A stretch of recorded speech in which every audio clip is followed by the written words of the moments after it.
everybody, Tim Norris here, or you can call me GreyElephant. And Carmen Norris. And welcome to a Kickstarter preview by GreyElephant Gaming. Today we're going to be playing Strife by V3G Games. And we're going to play one round to give you guys an understanding of how this game plays in real time. So without further ado, let's get it on.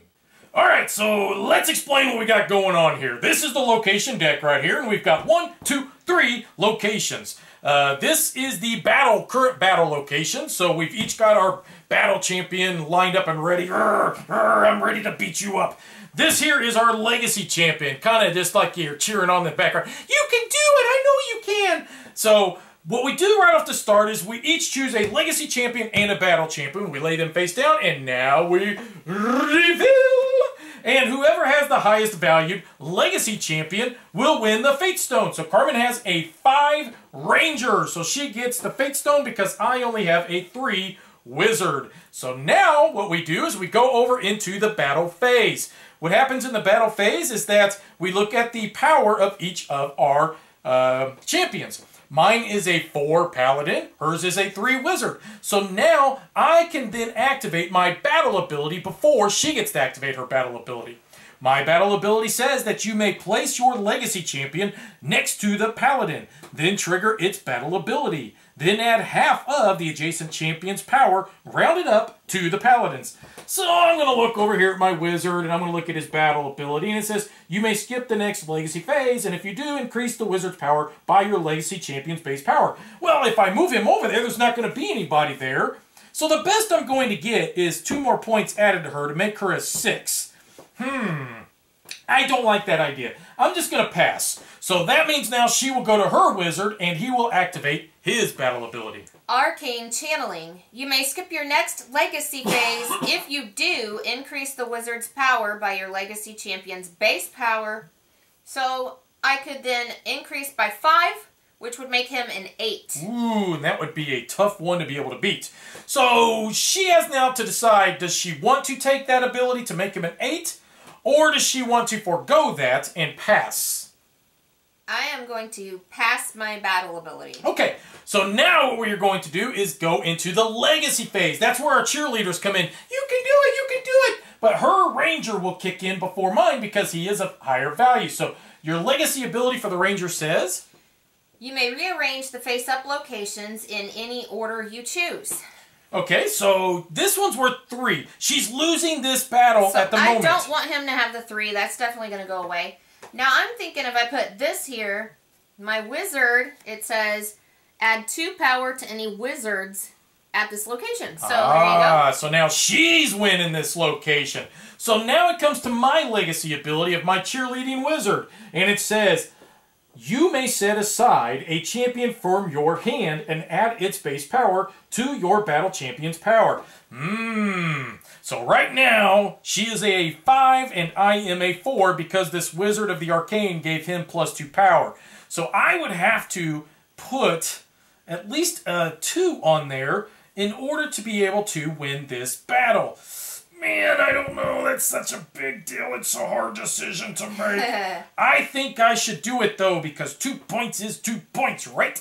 So I will play... Man, oh man, oh man. Yeah. Now, but who to play? That's the tough part, because you don't want to play this guy. He's too darn good just for that. Yep. So I will play the Druid, and I will just... Wow. Stomp your Wizard, because now I have a total of 10 battle points compared to her 5, which means I have won this location, and I will score 2 points. So this location will go away. Now what happens is this Druid is just going to go away. But my Paladin will slide on top of him, and now they're going to create like a cheerleader pyramid, where they're all cheering, yay, you can still do it! And of course, he's down underneath like... So, all right, now what we do is we've got a new location, which is the, what does that say? The Ravagers Wastes, and it's worth 1 victory point, which really isn't that much. But now we've got something to look at here, because everything's kind of changed, all right? My legacy power is different now, okay? Because now we're going off of the Paladin's legacy power, and hers has changed. She now has the Wizards, which we remember what that was, to be able to set aside another champion to be able to win the location. But mine now will be, it says, if you would lose the current combat by 4 or less, instead resolve it as a tie. Ooh, ties. Ties are a big deal because that is when the Fate Stone will kick into play. So this one says here that you may add 1 power to any barbarian at this battle here. The barbarian is the most powerful champion that we have in our deck, so you don't necessarily want to waste him. Yeah, because it's only worth 1 point. It's only worth 1, but at the same time, he's really good for the next location, but that could be destroyed. Oh gosh, what to do? What to do? I don't know. We're going to do this. All right, you ready? I'm scared. Foing! And I did go with the barbarian. You did it. Roar! I know why you did that. Do you know why I did that? Do you? So you can destroy that location. So what happens is my barbarian is a 9 value, her knight is an 8 value, so my barbarian's battle ability will kick in first. He so knew I was going to play the knight. Did I? I don't think I knew that, but I did not think you'd go barbarian. So he says, ravaging hordes. You may discard an adjacent face-up location and then advance the face-up location. So I look at this one here and I'm saying, Baladon's Rock. Add 2 power to any warriors that battle here. Now, I don't know, because when you stop and you think about it, she's played a warrior. She hasn't played her warrior. I haven't played my warrior. So in a way, it kind of benefits both of us. But we're going to make it go bye-bye anyways. Because it's worth 3, and I don't want to take the chance that she's going to beat me. Because I know his ability going down is probably going to make it a little bit tougher for me to win it regardless. So now what we do is to her battle ability. What does it say? Calculated charge. You may move both players' battle champions to another face-up location. Ah, so you can move us to another one, huh? Look at how lucky I was. Yeah, that actually really played well into your hands, didn't it? This location is the Kingdom of Astaria. Add 2 power to any knights that battle here. Ah, so that gave her a 10 to my 9. So now we go into the legacy phase. Now my paladin is a 4 power, her wizard is a 3 power. So first what I do is I look down at my paladin. It says, if you would lose the current combat by 4 or less, instead resolve it as a tie. Okay, sounds good to me. So what does your wizard do? My wizard says, you may set aside a champion from your hand and add its base power to your battle champion's power. So if she does decide to do that, she could then make it to where I am not going to be losing by, 4 or less. And because right now she's 10 and I'm 9. So she would have to put like at least a 4 valued champion next to the knight, which means then she would just flat out win and I'm not going to gain any benefit whatsoever. That's the decisions that you must make, dear. Well, I'm not going to do that because not going to do it. Wouldn't be prudent. It says to resolve it as a tie, and I happen to have the Fate Stone. So, how would that work then? What do we do? So, if you decide you don't want to do it, that means you are now going to win this location, which means you score 3 victory points.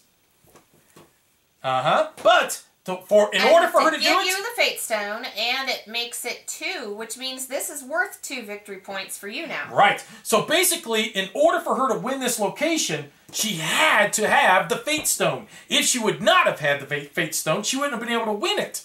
See? That's the trick. So I now control the Fate Stone, which means it will be worth 2 victory points for me at the end of the game. My Barbarian goes down here. This goes away. A new one will come out, and once again, we will be fighting over the same place as we were just a bit ago. So let's see. What shall we do? This is really a tough decision here. So, I think I'm going to go with this one.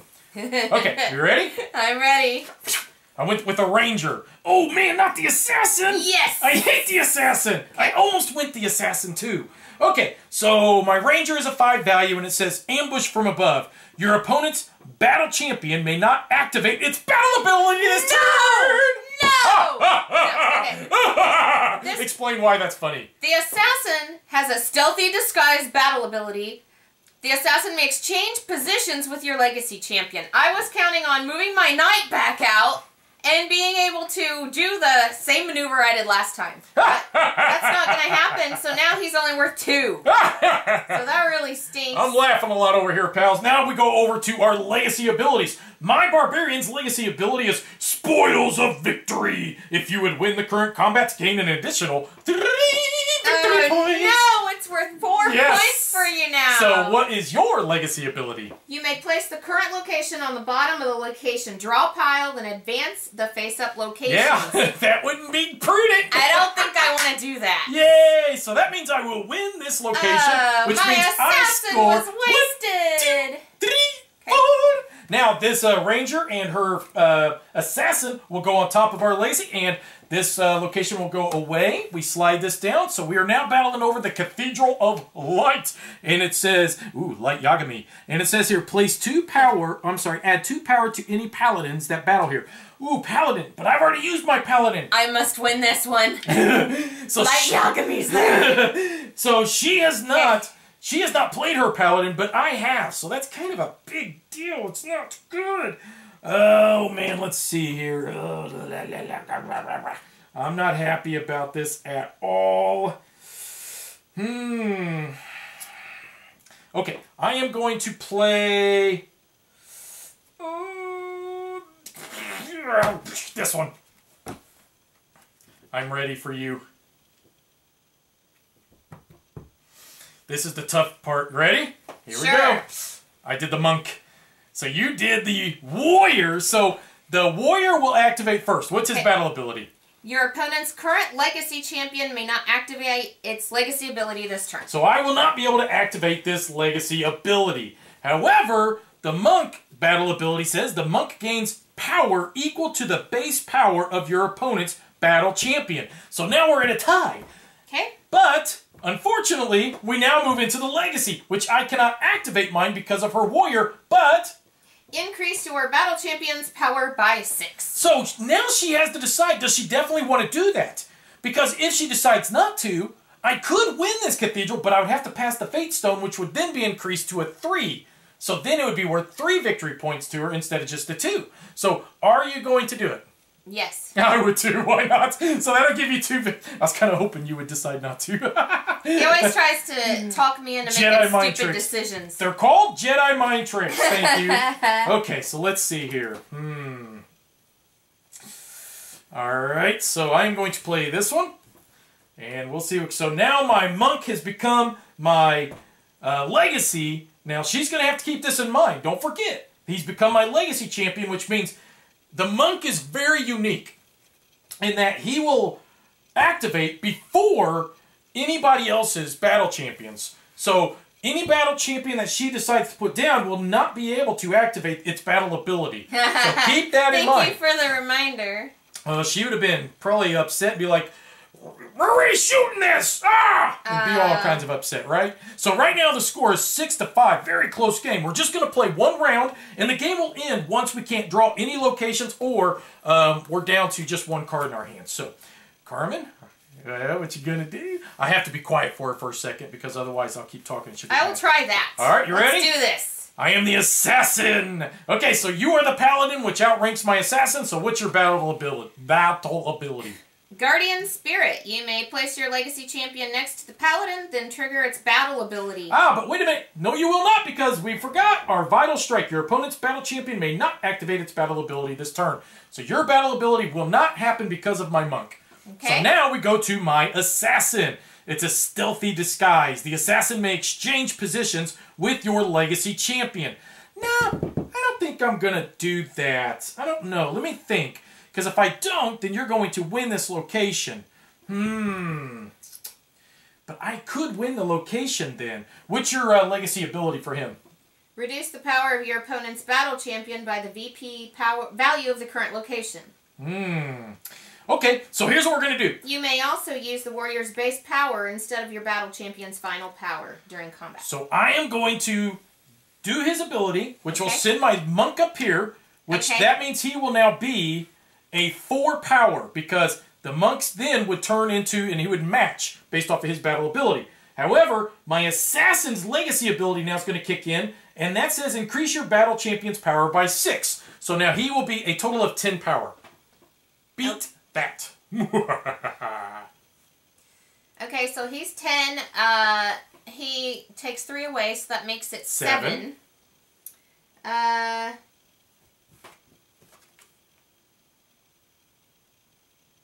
You may also use the warrior's base power instead of your battle champion. Which would make it a tie. So that's not going to help me any because you have the Fate Stone. I will do that. I will make her a 7. It's a tie now. Okay, so you get the Fate Stone. That'll become a 3, and I score 3 off of that. So, that really wasn't as... Grr! Curses! Curses! Okay, so those will slide down. Now we choose another. So this is the Temple of Shinol. And it says add 3 power to any monks that battle here. Ooh, she hasn't played her monk yet. Ooh, that's not good. That's not good.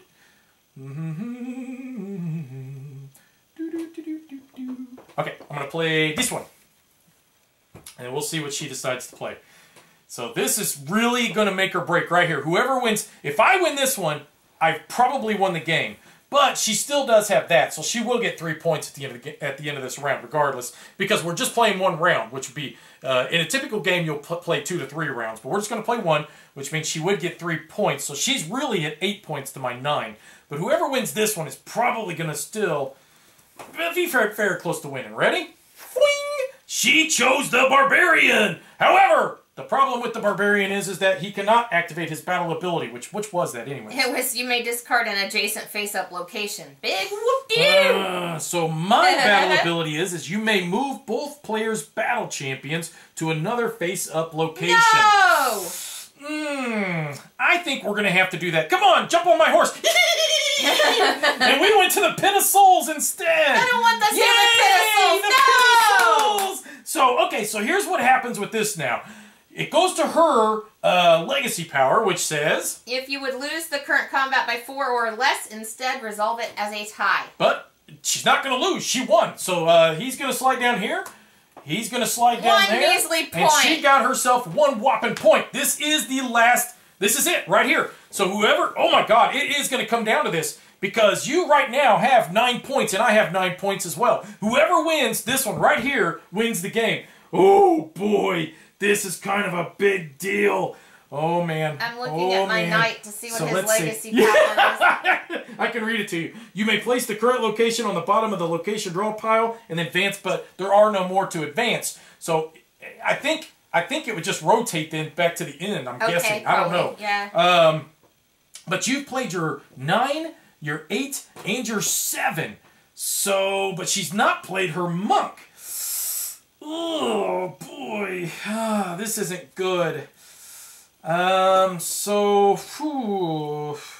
Not good at all. So let's see. 2, 3, 4, 5, 6, 7. Oh boy.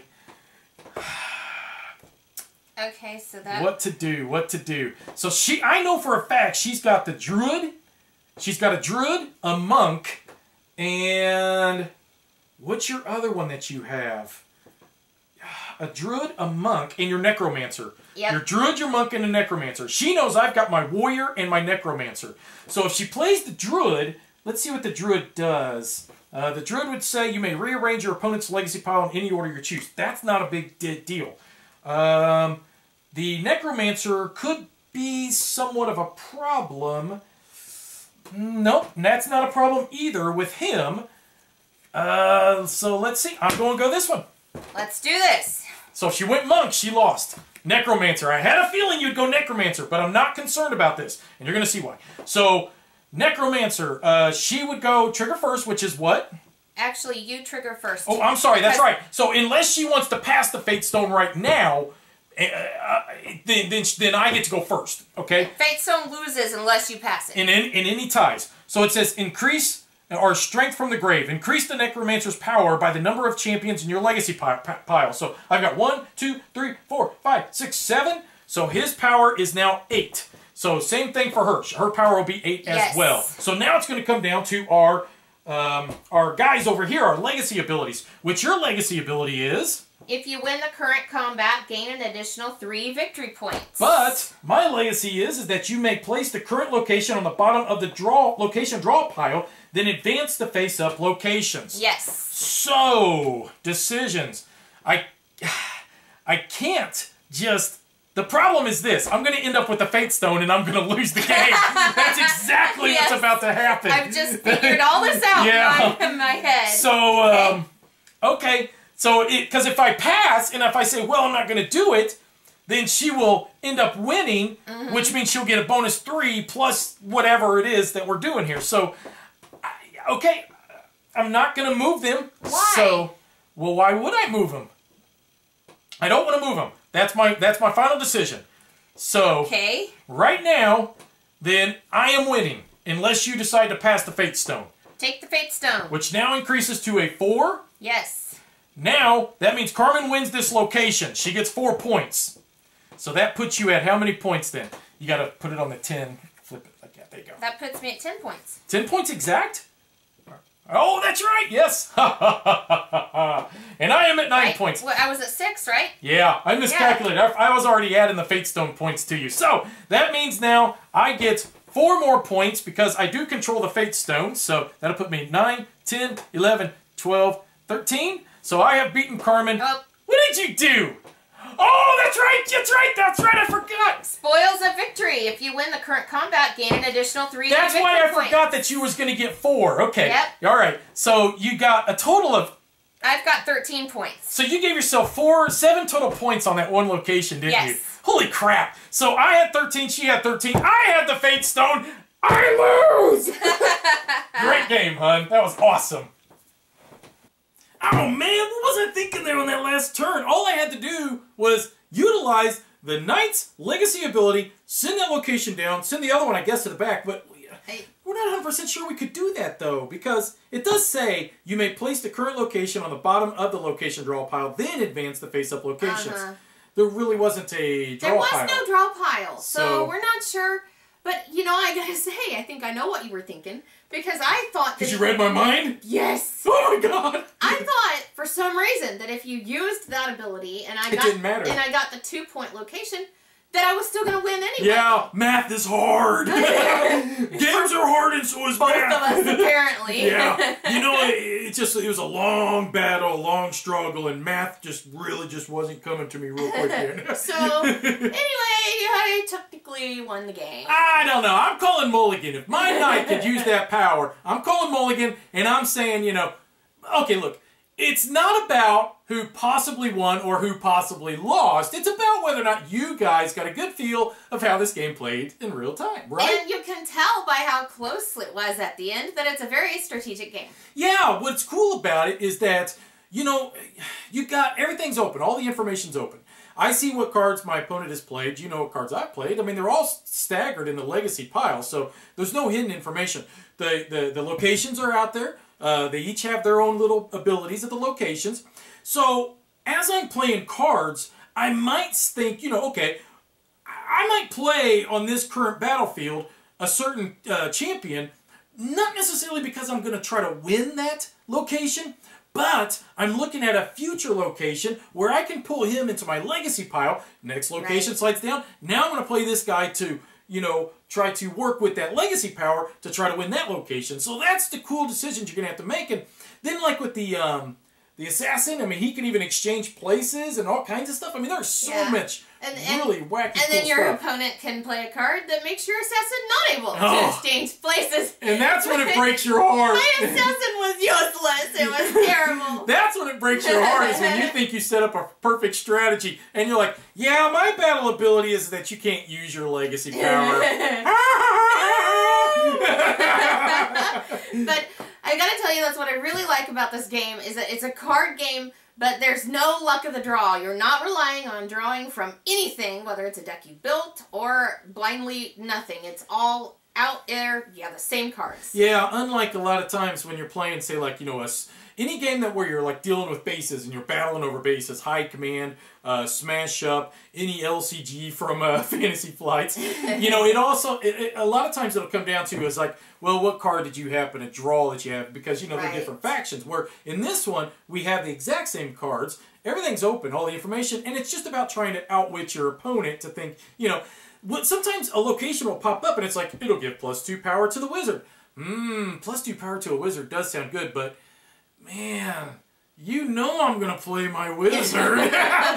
Or do you? Because you never go into a battle of wits with a Sicilian. You know, the witch poison. Okay, come but on, you're Princess gonna think Bride. that I'm not gonna play my wizard because I think you're gonna play the wizard. Yes! And you think I'm gonna play the wizard. Oh boy. Up top. That's the beauty of it. So, anyways, you guys want to know more information about this game, you're going to have to follow this link. Bing, bing, bing, bing, and that'll take you to the Kickstarter page where you can see about pricing and see other people's reviews. And as usual, we appreciate you watching. Bye-bye. Griffin Gaming, from new releases to pre-orders. Griffin Gaming. Enter in promo code GreyElephant for 5% off your order.